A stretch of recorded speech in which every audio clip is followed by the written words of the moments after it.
geus bari memulayan lah ibadah madak lamun aya budak ngora geus bisa ibadah suluk ka Gusti Allah teu kajahoan ku sasaha ngalepaskeun karesep dunia ngaresepkeun hubungan jeung makhluk ngaresepan ninggalkeun setan jeung nafsu beuh eta mah budak ngora geus hese nyaritakeunana yuzilluhumullahu yaumal la zilla illa zilluh maut bakal dipayungan ku Gusti Allah jaga yaumal kiamah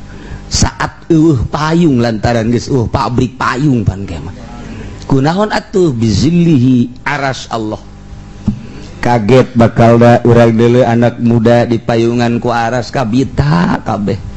naranya kabeh ribuan manusia jutaan manusia ai itu budak ngora saha di payungan ku aras wo eta mah budak ngora nu ibadah ka Gusti Allah anu hatena teh hate masjid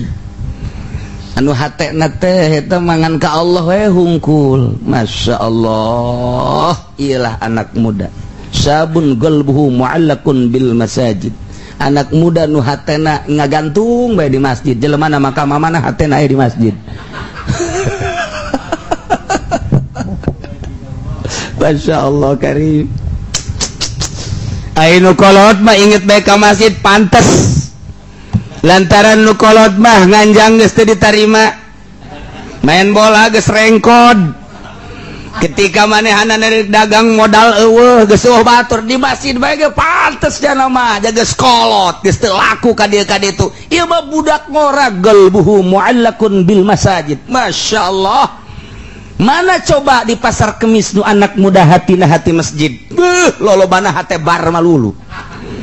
teangan di Cikupa anak muda nu keur meujeuhna resep ka dieu ka ditu qalbuhu mu'allaqun bil masajid